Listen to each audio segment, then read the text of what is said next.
Welcome to Pickle! Y'all, here's the deal, Pickle, okay? I'm over it. I'm gonna go home. Chris is very sad due to the Celtics. We're going to power through. If he continues to pout, I will relentlessly dog him for it. We've got some cool topics today, some very, I think, helpful topics, especially for college players. Chris, are you ready? No, I'm not. But hey, you know what? I'm a pro. I'll figure it out. This is a floor day for you. We're gonna find out what your worst is. Okay. Here we go. All right. So it is fall baseball. A lot of college teams are now practicing for the first time due to COVID. Everything was restricted. First time, freshman year college practices. Advice. I've got some stories. I know we were both, I would probably say, undersized going into college. What were your biggest takeaways your freshman year in the fall? I'll share mine after. Welcome to college ball, freshman. Well, the problem was I went to school thinking I was going to be the man. That's different than I normally live my life most of the time. No, it's not. So we were coming off of the American Legion World Series, right? So I show up and I'm like strutting my stuff. We got to school like 5 days late, me and my roommate, and everybody knew that, we were coming from that. I guess there was like a little bit more build up to me going to college. So I thought I was relevant in the world, and little did I know that I wasn't. But it ended up it turned out that I ended up having a really good fall.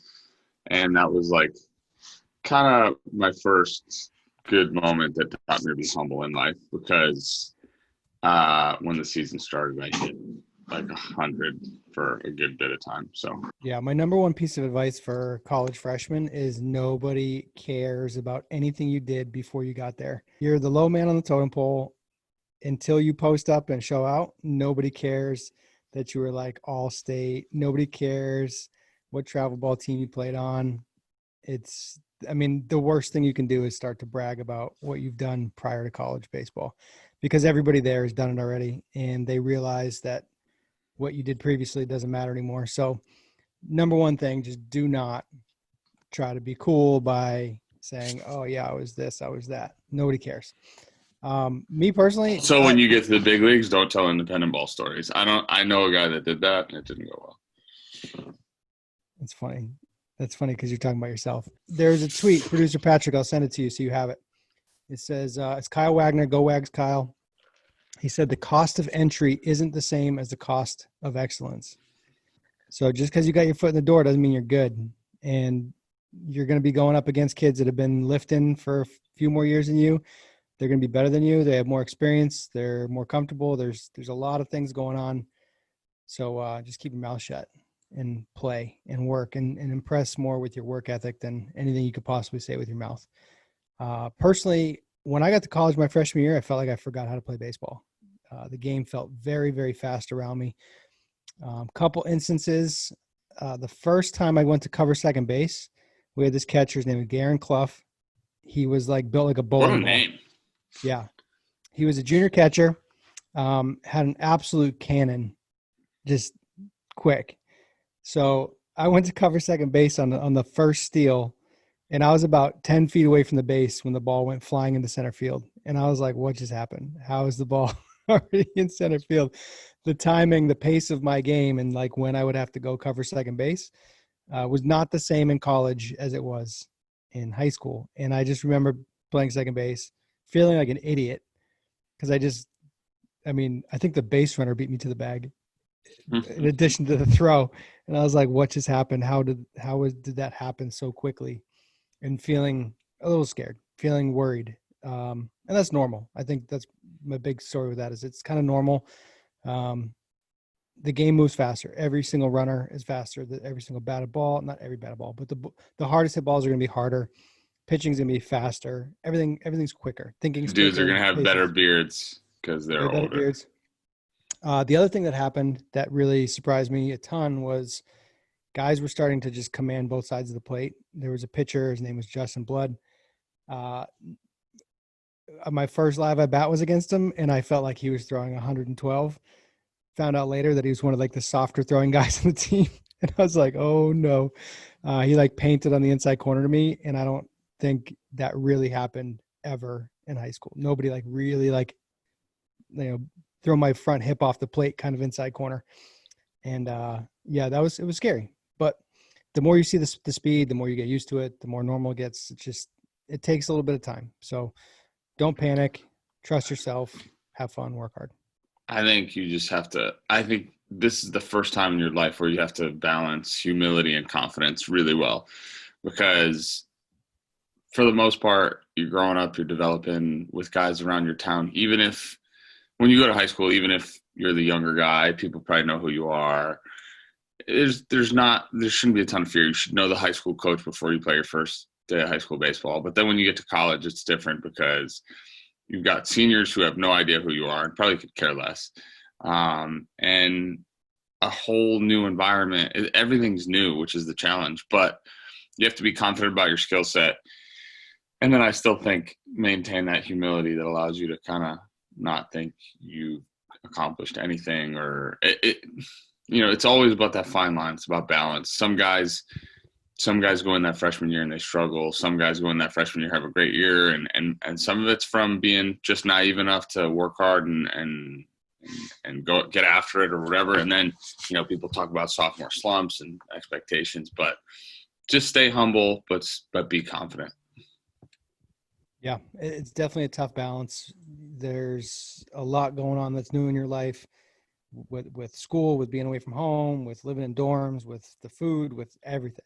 Everything's new. So if anything, you can look back on your high school experience, what it was like to be freshman, or if sophomore year was the first year in high school. That first year in the new school, it's kind of like, everything's new. Second year you come back, it's like really, really easy in comparison. So be patient. Like you said, ride that line between humility and confidence, and keep your mouth shut. Just don't brag. Don't be that guy. Topic number 2. This one's going to hurt, Chris. Celtics and Nuggets both fell 3-1 or 4-1. That's not true. Both fell to 3-1 in the playoffs. That was Patrick. Weird wording on that. You weren't prepared. You had thoughts. The Celtics, well, they both lost. Celtics and Nuggets both fell to 3-1 in the NBA semifinals. What kind of psychology in that environment where you're down 3-1? The feeling of 2-0 versus 3-0. What do you do in a playoff series when you're down? You're not out, but you're down. It's funny, man. Producer Patrick called me, and I think this is why he brought this topic up. He wants me to tell these stories on the Pickle. So it's funny because in 2015 we got down 2-0 in the division series, and 2-0 is you're down 2 games. You haven't won one yet, and I don't think there was ever a split second where I felt like we weren't going to beat the Rangers. Honestly, I really don't. I mean, for whatever reason, being down 2-0, just the words, the feel of it is like, oh, I just got to win 3 in a row. It's not that big a deal. And then we did. In the next series, we got down 3-1. We were down 2-0. We won the third game, and then we lost game 4. And 3-1 felt not insurmountable, but ridiculous. And 3-1 and 2-0 are the exact same thing. They're literally the exact same thing. You just got to win 3 games in a row. And it's weird because I don't know if it's because the other team gets that third win or whatever it is, but it felt different. I think my biggest takeaway here is when you're down to an elimination game, there's no margin for error. If you make a mistake, you're out. In a 3-game series being down 2-0 versus a 4-game series being down 3-1. Yeah, elimination games have no margin of error. So as a player being on the field in the moments, you can't play with fear. I think that's the tendency is you're afraid to make mistakes, and you just have to be loose. You have to stay relaxed. You have to be yourself and not try to do too much. The playoffs, I think, have an elevated atmosphere, so things tend to speed up. Heart rate's higher. It's more serious. There's finality to it, that if you lose, the season's over, and there's a lot of emotion that gets tied into that. So being able to take deep breaths, staying in the moment, not trying to do too much. All very easy to say, very hard to do. In training environments, can you create that energy level? No, I don't think you No. can. So, sometimes you get in those moments, you feel very calm, and sometimes I don't know, it just doesn't feel like you were saying against the Royals. It just feels insurmountable. So it's really hard to tell. And what causes that, I'm not really sure. Maybe it's just like your gut feeling of what you're capable of in those moments. The Celtics panicked last night. They were up 6 with 7 minutes to go in the game, 6 minutes to go in the game, maybe, whatever it was. And then all of a sudden, Miami came down, had a big dunk, and then everything just changed. Like, and this is something I talked to Patrick about the other day, was the night before they just had an answer every time. Like, it's like having a shutdown inning in baseball, right? Like, we always talk about shutdown innings. Like, teams that have shutdown innings have a tendency to do well throughout the year, because you score, you want to stop the other team from getting the energy, momentum, whatever, feel like they're still in the game back by putting up a 0, right? In basketball, I would say it's the opposite.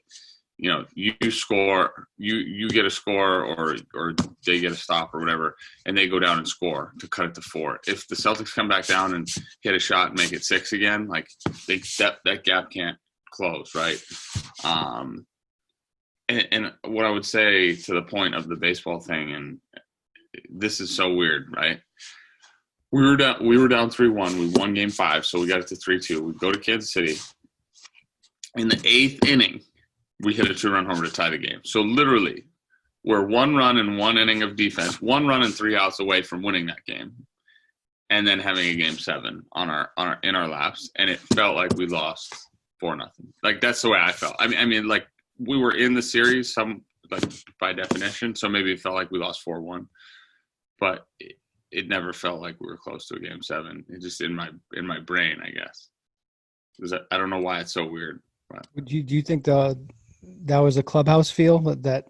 I don't know. It's across tough the board. to say. It's really tough to say. I could feel it myself. Like, to me, I acknowledge what's going on in my own brain, but I don't necessarily think we, as a squad, we felt that way, but I don't know. It was just different, man. Like, and I don't know if the energy was different because we were going on the road for game 6 and 7 instead. In the first series, we came home for game 5. Like, it's really, I don't know. It just felt different, and I wish it hadn't, because I would have loved to have had that feeling like we were going to win. And at least that way I would have been like, if we didn't, I don't know. It's strange, man. It's eerie.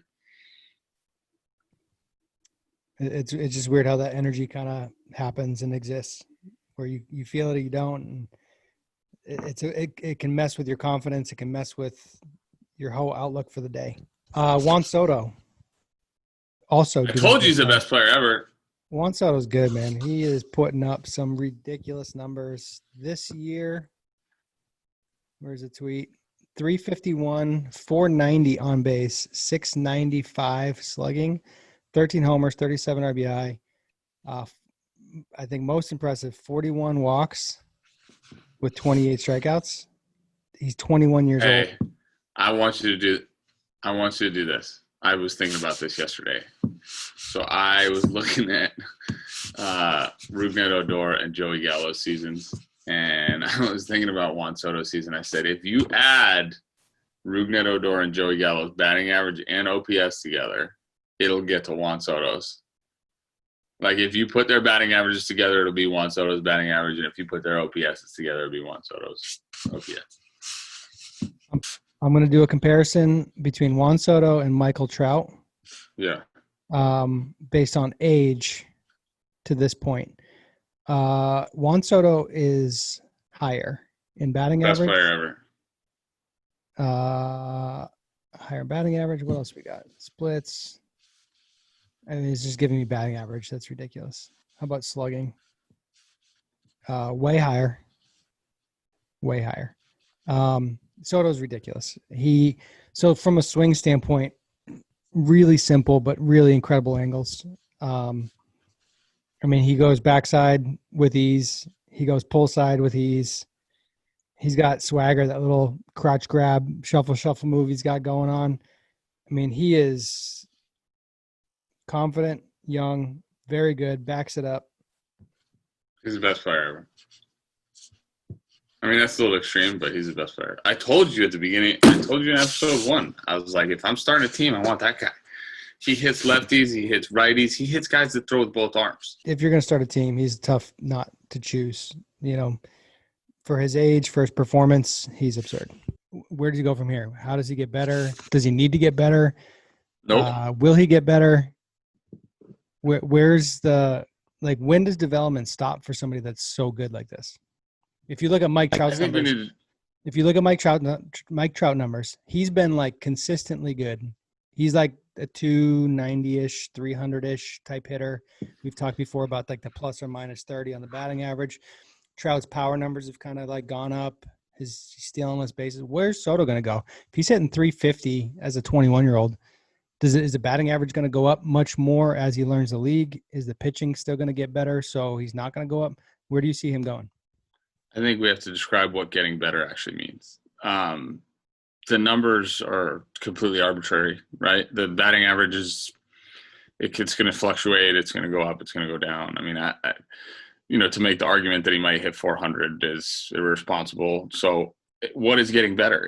If we're talking about, him becoming more aware of what guys around him are trying to do and getting more comfortable in his environment, I would say that's probably what happens.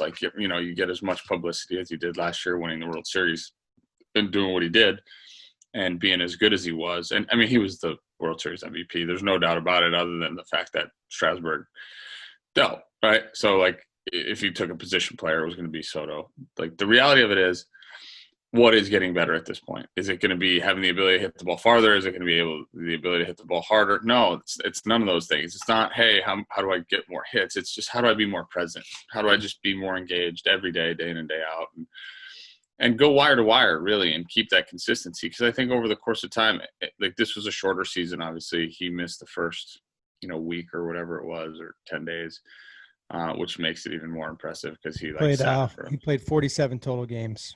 Yeah, he missed the first 13, then he played the rest.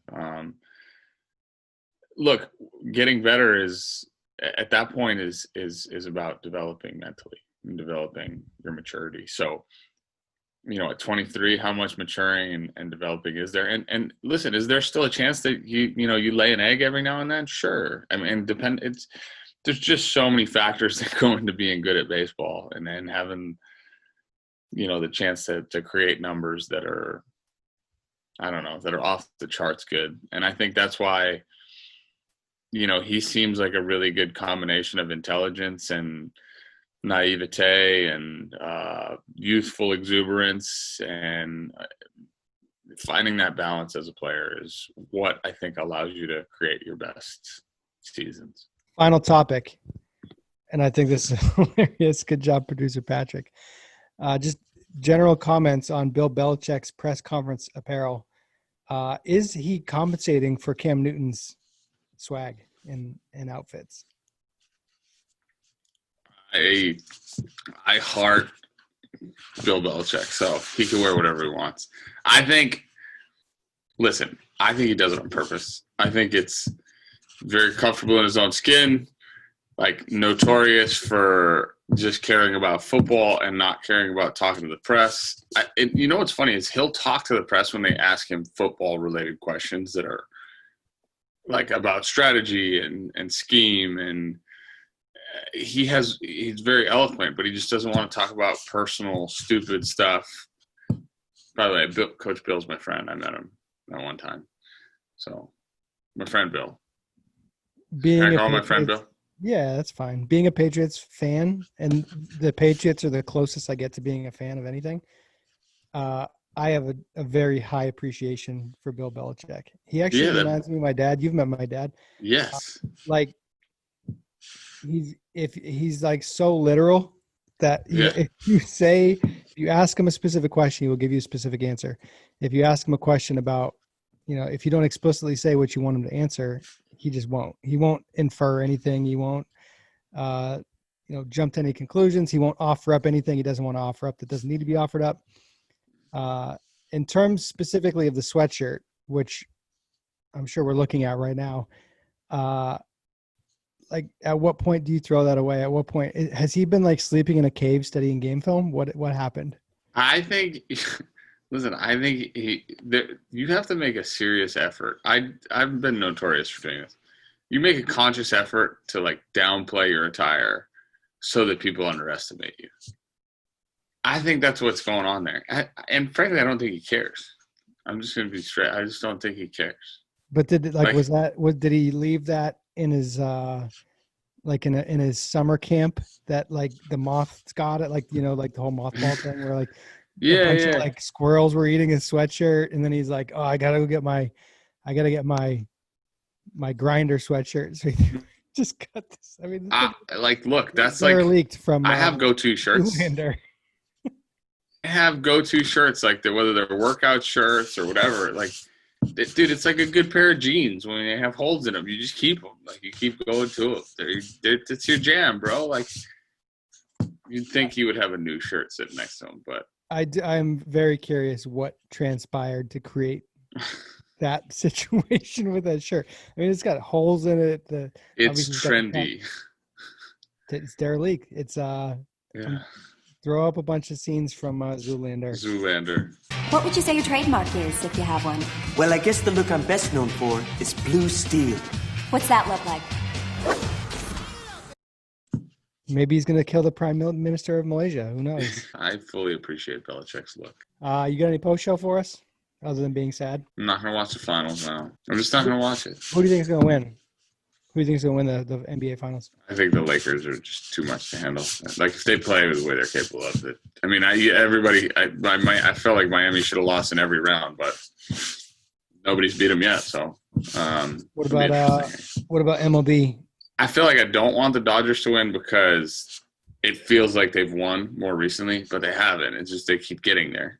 So I would say it'd be cool for the Dodgers to win. What about team you would like to see make a run? Padres are fun. Reds would be cool. I think Reds are an interesting team. Did you see Votto? Two things on Votto. This is kind of post-showy. Did you see he got the clubhouse shirt? There was a really, really cool video. I forget if it was 8 or 10 years. You got to play for the team. Him and Bronson Arroyo were the only two that got it. So the clubhouse guys have to like you, and they give you, it's like a work shirt. And I think it says Reds clubhouse guy. And nice. He's like, I put this right up there with his MVP trophy. And they asked him, like, what do you have to do to get the shirt? He's like, well, they just have to like you, and you have to, like, you got to do some work. And they're like, what kind of work do you do? He's like, oh, well, I help clean the shoes on Sundays. It's like home games on Sundays. He helps clean the shoes. I just like that video is really cool. But they asked him about, they asked Votto about the team, and I forget the exact word. I think he said they're an effing problem or a monster or something like that. And well, he would say something weird because it was more about how he really likes this team. And I know, but he would phrase it weird instead of being like, no, we're going to give somebody some trouble. He'd say we're an effing problem. Like, he's unique. It's not weird. It's unique. You want to know what my post show is? Let's get away from baseball. Hey, Tom Brady's the man. What's that? Did Drew Brees throw a ball over 20 yards last night? I saw some of the game. Doesn't matter. Well, if they don't have a deep threat, it's a problem. No, Michael Thomas is out. How are they going to have a deep threat? The best receiver in the NFL is out. They don't have anybody that can run 20 yards on the whole roster? Deontay Harris, but he's more like, hey, Assumption grad. Deontay Harris, Assumption's finest. Finer than you? All right, that concludes. Bye. I'm leaving. Pickle episode. Pickle. Pickle.